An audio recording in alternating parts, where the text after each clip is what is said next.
El consultor político Carlos Ferrín. Carlos, un gusto tenerte nuevamente en estos micrófonos. ¿Cuál es tu lectura sobre lo que ha pasado en el país desde que se conocieron los resultados de las elecciones de febrero? Bueno, un saludo primero a toda la audiencia. Mira, hemos estado básicamente en un constante crecimiento del tema del rechazo de la ciudadanía a la clase política. Hace poco vimos circular una encuesta de la empresa Click, que ha sido la única que ha circulado post-elección, en la cual vimos que los principales líderes políticos de este país tienen un elevado nivel de rechazo. Números más, números menos, eso es simplemente un pequeño síntoma de lo que se viene. Si nosotros estamos de repente viendo cómo el panorama político está migrando hacia unas elecciones anticipadas generales, de cualquier forma que la política se pueda activar, y están buscando anticipar esas elecciones o al menos generar un cambio para esas elecciones, lo que podría estar pasando realmente es que el pueblo tenga por primera vez una manifestación desde la base ciudadana de decir, miren, no queremos a ningún político. Lo vimos en Chile, eso fue el resultado de un Boric, que salió, una persona que salió de las manifestaciones. Carlos, ahí, con lo que tú estás diciendo, estoy de acuerdo 100%. Y justamente ayer estaba pensando para hacer un próximo comentario acerca de, bueno, ya medio se huele a elecciones presidenciales, y ya comienzan a salir candidatos como Canguil. Y yo me pregunto, ¿están capacitados? ¿Cuál es el currículum? ¿Cuál es su expertise para afrontar tal cargo, tal reto? Porque creen que aquí es llegar a la presidencia porque tiene 2 o 3 votos, tiene el apoyo de tal o cual partido. Recuerden, señores, el primer acto de corrupción es postularse un cargo para el cual no están preparados. Mira, yo coincido contigo y te voy a decir una cosa. Los ecuatorianos solemos ser muy de conceptos simples. Entonces muchos se lanzan esperando ser eso que se dice ahí en las mesas políticas de las 5 de la tarde, el outsider. Yo voy a ser el outsider, voy a llegar, voy a hacer la revelación y voy a ganar. ¿Qué pasa con estos candidatos? Terminan con 4, con 5, 7 puntos, generando obviamente en muchos casos una segunda vuelta. Y finalmente luego terminan sus carreras políticas, porque ya luego, después de ese ánimo temporal, no se vuelven a lanzar o no vuelven a presentarse en las elecciones. Carlos, buenos días. También Andrés, saludos. Primero Andrés Ortiz, Carlos, que está aquí presente. Muchas gracias, Pocho, Carlos, Juan Javier. Pocho, un gusto estar con ustedes. Por si acaso, Carlitos, ¿tú eres barcelonista o melexista? Barcelonista. Ya estamos 2-2, ya estaba asustado de que pierda 3-1 en esta mesa. Bueno, Carlos, sí, está bien lo que tú dices en ese sentido, pero también lo que acaba de decir Juan Javier, o tú mismo, acorde a la última encuesta de Click Report, los líderes, los super líderes, los que mueven las grandes masas, el presidente de la República, el señor expresidente Correa, el señor exalcalde de Guayaquil Jaime Nebot, creo que me dieron alguno otro más importante, Isa, que es el que saca a la gente a las calles, también tienen un alto nivel de rechazo. Entonces, tampoco es justo que se limite, usemos esa palabra que es la ideal, se limite la carrera política y la carrera presidencial solamente o a los líderes o a los puestos por los líderes. También es necesario que salga gente del sector ciudadano, pero con propuestas claras. O sea, aquí lo importante es también enfocar la propuesta del candidato o de la persona que se lanza a una elección. ¿Qué es lo que propone? Y la gente se enchufa o no se enchufa con lo que se propone. Ya no tanto con la cara, ya no tanto a quién representa, a quién lo recomienda o de dónde viene. Claro, mira, te voy a poner un ejemplo de alguien que por lo general muchos admiran, que es Nayib Bukele. Nayib Bukele no salió de la espontaneidad. O sea, él no fue un outsider que apareció en la escena política. Él fue un alcalde exitoso y un alcalde que eliminó en una comunidad muy pequeña la pobreza y logró, valga la redundancia, que la gente volvió a mirar, porque este joven alcalde está teniendo éxito. Si nosotros miramos dentro de la reserva política, entre comillas, del país, todos los candidatos a prefectos o alcaldes que fueron reelectos en este momento, por más del 60%, tenemos casos de una posible reserva política que pueda afrontar esa situación. ¿Por qué? Porque lograron ser reelectos con una gran mayoría, luego de un panorama de desolación, de la pandemia, lograron mantener sus fuertes seguros, por así decirlo, y lograron la confianza del electorado. Eso quiere decir que están haciendo algo bien. Asimismo, la reserva, como acabas de mencionar, Jaime Nebot para mí en este momento podría ser un gran elemento para la presidencia, pero aquí juegan no solamente la experiencia, también juega la política. Y hay un factor más, juegan los que mejor estén organizados para ese evento. Y en este momento todas las organizaciones políticas que tienen base política, que tienen fondos, que tienen organización, que tienen militancia activa, son las que están preparadas para ese momento, para esa eventualidad. Podría ser que un David le gane ese Goliat, pero es mucho más difícil en este momento. Carlos, una consulta. En el plano de las sorpresas, ¿no? Y yo quisiera analizar este factor. El correísmo se ha caracterizado por salir de los cánones clásicos del Partido Social Cristiano, y lo hizo la Izquierda Democrática la vez pasada, cuando lo puso a... ¿Cómo se llamaba el candidato de él? El tiktokero, Javier Hervas. Que fue una sensación en las redes y bueno, y hizo un gran papel. El caso de Aquiles Álvarez y el caso de Andrés Arauz, es decir, el correísmo sí ha apostado a estas figuras totalmente. En el caso de Aquiles Álvarez no tanto, porque era una persona que tenía cierta visibilidad, era una persona conocida, que eso es importante en política, pero que no había activado políticamente, y vence pues a una candidata pues curtida en su escenario, en su cancha, con su público. Entonces esta figura del outsider, si bien es cierto, no siempre juega bien, pero el correísmo como que ha acertado, ya lleva. Arauz casi le gana, Lazo tuvo de la ceja al ojo pues. Bueno, pero son unos outsiders con un partido detrás y una organización que te ayuda básicamente a crecer. Pero ¿cuál fue la diferencia entre Arauz y Aquiles Álvarez? Y pongamos, bueno, Arauz era un completo desconocido. Aquiles ya era un dirigente deportivo que tenía su aprobación, su público, no era cualquier persona que le hayan presentado ahí. Era un empresario que al menos para la retina era un poco conocido. ¿Pero en qué cambió? Cambió la narrativa. ¿Por qué? Porque ellos en el 2021 hablaban de recuperar la patria, en poco se entendió esa venganza personal que tenían ellos hacia el sistema. Hacia Lenin. Claro, que fue lo que les hizo perder las elecciones. Ese famoso video de Correa diciendo Coavisa, o sea, eso hizo que la gente diga, hoy no, pero esto me da un poco de miedo, y la gente con el miedo empezó a votar, empezó en ese momento a tomar decisiones. Pero si vemos la elección de ahora, eso de recuperar la patria del socialismo, la espada de Bolívar, la dejaron guardada. Aquiles fue un hombre que salió a decir exactamente lo que la gente necesitaba escuchar. Necesitaba escuchar que... Porque yo cuando Aquiles dio una entrevista en Ecoavisa y le dijo a Lenin Arteaga que a los vacunados habría que darle palo. Y Lenin se asusta, ¿cómo que darle palo? Le dice, no.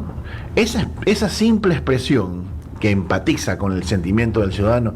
Yo en ese rato dije, este señor acaba de ganar las elecciones en este momento, que es políticamente incorrecto, pero era precisamente lo que la gente necesitaba escuchar. Alguien que tuviera esa gallardía para decirle, por aquí voy a agarrar la situación.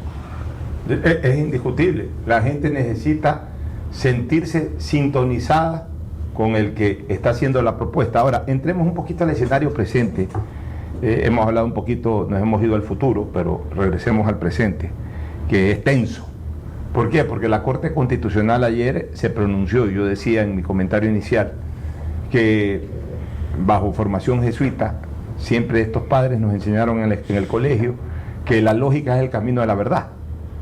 Y que aquí en lógica, si hubo 6 votos en contra del archivo, ¿qué dice la lógica? Que habrán 6 votos a favor del juicio. Esa es la lógica, o sea, ya de ahí, no, cuidado que se sale por aquí, por allá. Hay que ver, uno en política nunca puede decir esto es 100% cierto, pero esa es al menos la lógica. Entonces, aquí se vendría la aprobación de una Corte Constitucional para el juicio político al señor Presidente de la República. ¿Qué viene después, Carlos? Mira, primero mi lectura sobre el tema de lo que pasó ayer.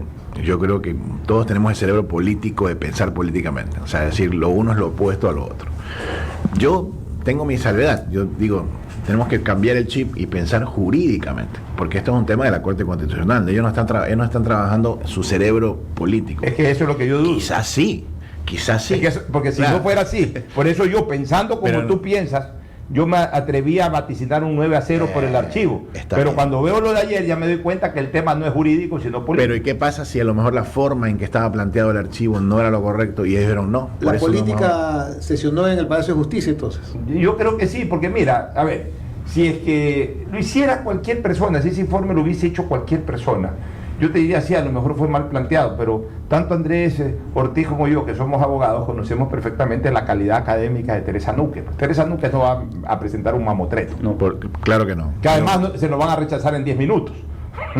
Imposible eso. Pero aún así el rechazo tiene que haber tenido una base jurídica para decir, mira, lo rechazamos por esto. Eso sí, siempre habrá un argumento. Veamos lo que no tenemos que anticiparnos. Yo prefiero dudar y decir, bueno, para mí ojalá sea un concepto del tema netamente jurídico. Ok, rechacemos, pero hagámoslo de esta forma. No sabemos lo que está pasando entre líneas, porque ellos son los que están en este momento trabajando ese tema, pero veamos qué pasa al final. Y esa supuesta pero esa ya pugna abierta de las últimas horas entre Nebot y Correa. Es más, voy a leer textualmente las dos cosas. Que no, yo no entendí. Correa hoy en la madrugada, que es primeras horas del día, no está en Bélgica, está en Argentina, o sea, más o 2 horas más. Este hombre además no duerme, creo que puso esto a las 12 de la noche, no lo puso tan tarde, lo puso a las 18:58 de ayer. Del martes, o sea, realmente no lo puso tan tarde, lo puso ayer al anochecer. Dice, los jueces que responden a Nebot votaron a favor del archivo. Lo de Corral, Núquez y Herrería demuestra que los PSC no querían el juicio y estaban jugando a doble vía. No quieren irse a sus casas porque saben que la muerte cruzada es inminente. Eso dice Rafael Correa. Me llama la atención que ponga él lo de la muerte cruzada es inminente. Más inminente sería lo de los juicios políticos, no lo de la muerte cruzada. Entonces, pone el Partido Social Cristiano esta mañana el siguiente comunicado: el doble juego es de otros, dice. Las personas sin valores creen que todos responden a alguien. Los doctores Núquez, Corral y Herrería no responden al PSC. Ni ellos ni los otros jueces de la Corte Constitucional deberían de responder a nadie. El PSC no se presta a dobles juegos, es siempre frontal y coherente. No es el PSC el que se ha entendido tras bastidores con el gobierno en estos 2 últimos años, y tampoco lo vamos a hacer ahora. Si la Corte Constitucional admite el juicio político, la muerte cruzada no cabe. Sería inconstitucional y carecería de efecto jurídico alguno, según lo dispuesto en los artículos 148 y 424 de la Constitución. No afirme falsedades, Rafael Correa. O sea, ya le disparan así como Correa nombró directamente a Nebot. Este comunicado, firmado por Alfredo Serrano Valladares y Esteban Torres Cobo, pero que seguramente va con el pronunciamiento del exalcalde y líder del Partido Social Cristiano, le responde ya nominalmente a Correa. No afirme falsedades, Rafael Correa. ¿O está usted tan desesperado como el presidente Lazo y los firmantes que ya señalé? Bueno, siempre que se va a interpretar todas estas teatralidades de la política. Teatralidades, porque hay cosas que tú las puedes hacer por teléfono y otras que las haces públicamente. Entonces, ¿por qué las haces públicamente? Para que todo el mundo las lea. ¿Y aquí cuál es la intención? Claro.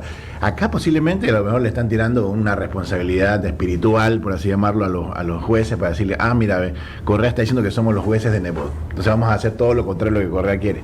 Un poco te van llevando, pasa inclusive en los jurídicos, que muchas veces acuden a los famosos troll centers para coaccionar una decisión judicial. Pasa todo el tiempo. Pero aquí no es troll center, aquí están de pero que son ya las grandes maquinarias diciendo, no son tus jueces, no, son los míos. O sea, ya estos jueces lo que van a tratar de tomar una decisión casi que del hígado. Decir, ¿sabes qué? Vamos a oponernos a eso que están diciendo ellos y vamos a tomar una decisión. Andrés. Carlos, en el análisis que yo hacía en otro medio que tuvieron la gentileza de invitarme, me preguntaban cómo así la Corte Constitucional, por ejemplo, en el caso del matrimonio igualitario, la Constitución que fue votada por más del 70% de los ecuatorianos, y eso hay que reconocerlo porque la Constitución de Montecristi recibió más del 70% de los votos, decidió que el matrimonio, con sus letras, dice la Constitución, es la unión de un hombre y una mujer. No vamos a entrar aquí al debate del matrimonio, que no es la intención. Lo que digo es que a través de una opinión consultiva de otro país, la Corte Constitucional dijo que esa orden consultiva era parte del bloque de constitucionalidad del Ecuador y que por lo tanto que en el Ecuador sí cabe el matrimonio de personas del mismo sexo, a pesar de que la letra de la Constitución, votada por millones de ecuatorianos en las urnas, se estableció que el matrimonio es la unión de un hombre y una mujer. Y que el 424 obliga a que al tenor literal o textual se interprete la Constitución. Entonces, si partimos de la premisa que la Corte Constitucional en su día modificó no el texto de una ley, porque la Corte sí puede expulsar del ordenamiento jurídico declarando inconstitucional una ley, sino que reformó la Constitución, no a través de los procedimientos de enmienda, consulta o asamblea constituyente, sino que interpretó la Constitución más allá del texto de la ley. A mí sí me llama lo que dice Pocho la atención, cómo así ahora la Corte no puede entrar supuestamente en el fondo de la solicitud, porque ser amanuense de juzgado, que es hacer, el amanuense de juzgado en este caso ya lo cumplió el rol el CAL, pues. El CAL es el que tiene que revisar que la solicitud cumpla con los requisitos mínimos, y la Corte, que es el último residente de la juridicidad, deberíamos entender que es la que tendría que hacer un análisis un poquito más profundo que una segunda opinión que el CAL. ¿Hay activismo jurídico o hay activismo político en los jueces de la Corte? Porque sabemos que tienen causas de género, han tenido causas ambientales, han tenido causas indígenas en el tema minero. Es decir, sí vemos que hay una Corte activista, pero en este caso es un activismo jurídico. Pero aquí podemos hablar de un activismo político. Mira, cómo funciona hoy por hoy la sociedad. Todos los días nos despertamos y la sociedad entera está buscando algo de aprobación, ya sea de un grupo pequeño, un grupo influyente. Que alguien diga, te aplaudo por tal razón. Por esa razón nacen todas estas causas de la naturaleza. Entonces todo el mundo sale y pone el pecho y dice, yo soy del color verde, yo soy del color rojo. Entonces ellos están buscando, por la misma razón que nosotros le tomamos fotos al plato que nos comemos en el Instagram, estamos todo el tiempo tratando de buscar un poco de esa atención. A nivel de los funcionarios, de hecho el peor cáncer que tienen los gobiernos hoy por hoy es precisamente eso. Buscar ese minuto de aprobación de los sectores, de los círculos rojos, de los sectores influyentes, en los cuales están hablando bien de mí y se están pasando por encima de todo. O sea, ahí es donde vienen todas estas decisiones que están, como tú dices, por encima de todo, porque están tratando a lo mejor de alguna manera responder a ese lobby, a ese llamado, estamos esperando que esto suceda. Y dice, bueno, esto es lo que está esperando la gente, entonces vamos a tratar de mirar hacia... Y obviamente ahí eso se contrapone a la función que ellos realmente tienen de fondo. Ahora, ellos se suponen que son, tengo entendido, porque también se les ha creado una especie de carácter, que son el único todavía organismo que es independiente, político, que tiene grandes juristas, que no influyen podrían a lo mejor también pensar hacia eso adentro. Pues, tomamos esta decisión, el país se va hacia allá. Y le cuesta al país tanto, y a lo mejor el presidente en respuesta lanza la muerte cruzada y nos está costando 100 millones más para un mini gobierno de un año. Y por primera vez vamos a ver una elección en la cual estamos eligiendo un presidente para un año y ahí va otro carril para los que van para el 25, y es un desastre. Además hay que tener claro que si hubiera muerte cruzada es para simplemente completar el periodo. Nada más. No para el mini gobierno de un año. Ahora, te hago una pregunta. Y no a lo jurídico, sino a lo político. Tú eres analista político. Sí, abogado no soy. Y no eres abogado, ya lo jurídico lo hemos interpretado con Carlos de Tomaso, con Andrés Ortiz, quien habla. Vamos a lo político. La Corte Constitucional, digamos, que da el aval para el juicio político. Muy bien, da el aval para el juicio político. Es una facultad que tiene la Asamblea. Viene el gobierno y activa el botón de la muerte cruzada. Entonces, disuelve la Asamblea. Los asambleístas, ¿qué van a decir? ¿No? Nosotros de aquí no nos movemos porque aquí no hay conmoción interna, aquí no hay obstaculización del plan del desarrollo. Ya lo han dicho, ya lo han puesto por escrito. Aquí lo que hay es una facultad de la Asamblea que tiene un aval constitucional. Y ahí ya vendrán las acciones de protección y todo, y la discusión política. Pero, ¿cuál es el escenario político para el gobierno, para la muerte cruzada? Olvidémonos ahorita del escenario jurídico, sino del escenario político para la muerte cruzada. ¿Tendrá respaldo esa muerte cruzada? ¿Tendrá problemas en las calles? ¿No tendrá problemas en las calles? ¿Cómo tú avisoras desde el punto de vista del escenario político una decisión de esa naturaleza? Creo que tendría respaldo al menos del correísmo. Ellos sí les gustaría un escenario en el cual se empiecen a mover las cosas hacia un lado.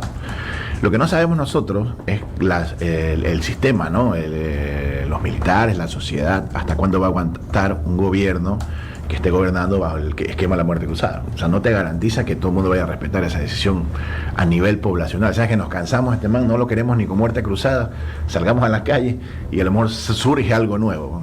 No hay ninguna garantía hacia ningún lado. O sea, un tiro al aire la muerte Podría cruzada. ser un tiro al aire, exactamente. Pero yo ahí sí tengo una consulta. Los pasos para un impeachment, para un juicio político, pues están determinados, ¿no? ¿Verdad? Es la solicitud, la revisión del CAL, Corte Constitucional y regreso a la Asamblea para que en 30 días o 40 días se tramite el juicio político, 10 días para la acusación, 10 días para las pruebas, 10 días para la defensa y la decisión del Pleno. Es decir, no es que mañana se va el presidente Lasso, por si acaso las personas que nos están escuchando. ¿no? Tiene que desarrollar su juicio. Tiene que desarrollarse un juicio político. Si es que lo aprueba la Corte, obviamente. Y se necesitan 92 votos en la Asamblea para que haya destitución del presidente. Pero yo te pregunto, en tu experiencia política, ¿se vería bien que una solicitud que por más que haya sido criticada en los foros y que pues ha recibido bastantes comentarios negativos, la Corte Constitucional, que repito yo, pues para mí es una corte seria, es una corte proba, finalmente admite el trámite? O sea, el presidente estaría legitimado, más allá que la Constitución claramente por grave crisis y conmoción interna pudiera dictar la muerte cruzada. ¿Te parecería apropiado que el presidente nos ponga en ese escenario, pese a que la Corte ya dice que está bien? El problema es que nosotros hemos criticado lo que ha hecho la Asamblea, pero la Corte le da el visto bueno y dice, no, está bien la solicitud. Ese es el problema que yo veo. ¿Puede el presidente disponer, o sea, la muerte cruzada cuando hay un fallo de mayoría que dice esto está bien hecho? Bueno, es muy difícil estar en la cabeza del presidente en este momento. Tomaría quizás una decisión absolutamente reptiliana, posiblemente la lance. Lo que tenemos que analizar de fondo es si el país aguanta eso.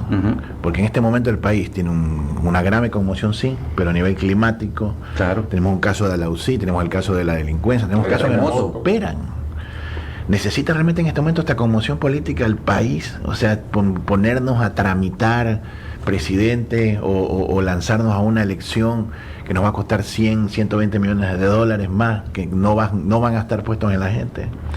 Eso yo creo que es la responsabilidad de la clase política en este momento, de ver, oye, ¿estamos en la agenda de la gente o estamos quedando bien entre nosotros? Todo esto empieza, yo siempre lo pongo en análisis, el peor error que cometió el presidente Lasso fue haber dicho en una entrevista que él no tiene ni un caso de corrupción. A partir de ahí se activaron todos los relojes hacia una sola dirección, probarle que sí los tiene. Pero es que también hay una cosa que es clara, al presidente no se lo ha ni siquiera señalado como un actor directo más allá de esta trama política. O sea, no hay una evidencia para el ciudadano. El ciudadano se está quejando. Mira, a pesar de lo que existe actualmente y del malestar ciudadano que hay por muchas cosas en donde el gobierno ha mostrado falencias, al gobierno el ciudadano no lo critica por actos de corrupción.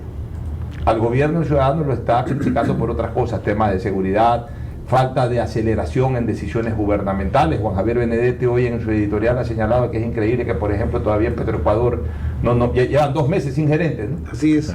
O sea, ese tipo de cosas, pero por temas de corrupción la ciudadanía no lo señala al presidente, solamente lo han vinculado para fabricar el juicio político en la Asamblea. Mira, perdón, un punto de orden. Carlos de Tomaso nos escribe y dice: es importante decir que si Lasso activa la muerte cruzada, ese acto puede ser revisado posterior por un juez constitucional para ver si abusó de su causal por estar en juicio político. Y el juez constitucional que habla Carlos de Tomaso, atención, no es el de la Corte, es cualquier juez de primera instancia, sí, ante una acción de protección. Es de Lagartococha, claro. De Lagartococha o de Yaguarcocha o de Yihuitcocha, de cualquier lado de eso. Sí, es verdad. Acordémonos que frente el acto de muerte cruzada es un acto administrativo del Ejecutivo, ¿no? Es un decreto ejecutivo. Y claro, imagínate donde llegamos a ese escenario, ¿no? Como dice Carlos, de que dicta la muerte cruzada y que se lo baje el juez de Lagartococha.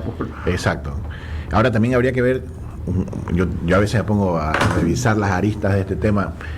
¿Cómo sabemos, adicionalmente, todos sabemos que el correísmo tiene una causa? Y la causa es, como cualquier organización política, es que regrese su líder, ¿no? Entonces, para que regrese ese líder, habría que deshojar completamente el caso que ellos tuvieron, que es el caso Sobornos, que ya empezamos a escuchar incluso voces que en el caso de Rafael Cuesta, que le costó, todos sabemos que por ahí yo quiero pensar que a lo mejor puede ser por lo que él declaró que prescindieron de su servicio, espero que no sea así.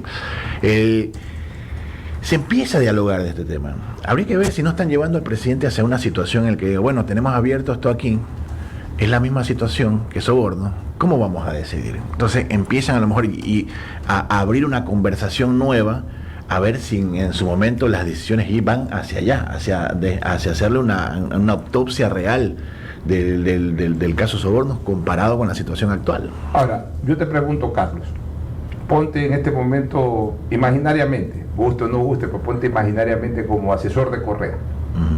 ¿Tú crees que a Correa le conviene una elección relativamente inmediata como es la de la muerte cruzada o no? A mi criterio no, y luego la voy a sostener, pero primero quiero escuchar tu comentario. Yo te voy a decir lo que yo pensaba. Primero, yo dije, con esto que han ganado una gran mayoría de los GATS a nivel país, ellos seguramente se van a poner a gobernar 2 años de una manera formidable, ¿no? Buscar las mejores decisiones, levantar fondos, incluso por así decirlo, sumar gente a la causa, armar base para el 25. Ahora, acá parece que no se trata no solamente de eso. Creo que el presidente tiene algo directamente en contra hablo del presidente Correa, así le llamo todavía yo, algo directamente en contra de este gobierno. Él quiere que se vaya, quiere probar su punto, necesita que se pero vaya. ahí que sube, algo. debe subir Borrero, y Borrero tiene una bajísima aceptación. Pero le corresponde constitucionalmente, Ya. si Bueno. que fuera ese el caso, ¿no? Si es que obviamente logran destituir al Acordémonos del vicepresidente de Maguat, Gustavo Noboa, que relativamente tuvo un completado de gobierno bastante en cierta estabilidad, ¿no? A pesar de feriados bancarios. No, pero le tocó en el momento duro de la Le desdolarización. tocó. Mira, yo considero que la política es dinámica, tú y yo lo sabemos perfectamente, y todos los que nos escuchan. Yo considero de que en esa dinámica de la política el escenario de Correa ha cambiado. ¿Por qué? Ha ganado muchos organismos seccionales, incluso no pronosticados como Guayas y especialmente Guayaquil. Ya, ok, entonces ahí emplea a su gente para comenzar. Esa es la realidad, ahí emplea a su gente, ahí le pone aceite a su maquinaria electoral. Le pone aceite a su maquinaria electoral. Dos, a él lo que le interesa, a mi criterio, es en donde está concentrado su poder, que es en la fuerza legislativa, vencer al Ejecutivo. Lo hace a través de un juicio político. Digamos, logra la destitución del presidente de la República. Consolida también su poder. Y él lo que va a buscar es, más que llegar a través de una segunda o tercera persona a Carondelet, él lo que va a buscar es consolidar esa fuerza política para buscar sacar adelante los recursos de revisión y declarar la nulidad de todas las sentencias estas, y por ende regresar al país ya sin ningún tipo de sentencia política condenatoria, entrar, salir del país y nuevamente entrar a activarse, pero ya físicamente dentro del Ecuador. Entonces yo no creo que él está tan desesperado en este momento por una elección inmediata que es de muerte cruzada, sino por la elección inmediata del 2025, en donde incluso si es que la dinámica de la política se da, él no descartaría hasta participar como presidente o como vicepresidente si es que logra alguna reforma constitucional, que la veo más difícil. O sea, yo veo que por ahí va la verdadera intención de Correa, no directamente de una muerte cruzada, sino de un juicio político para desarrollar toda esta trama que a mi criterio podrían estar pensando. Mira, yo estuve escuchando una entrevista del presidente Correa con un medio digital, no recuerdo cuál, pero él mismo dice, él mismo admite que si en este momento ellos tomaran el poder, así, pone un caso, un supuesto, a ellos les costaría por lo menos un año lograr estabilizar la emotividad de la gente, o sea, el sentimiento de la gente. Fíjate lo que está pasando a nivel latinoamericano. Ganan elecciones los presidentes y al poco tiempo son súper impopulares. Son 30%. Mira, Petro se fue así.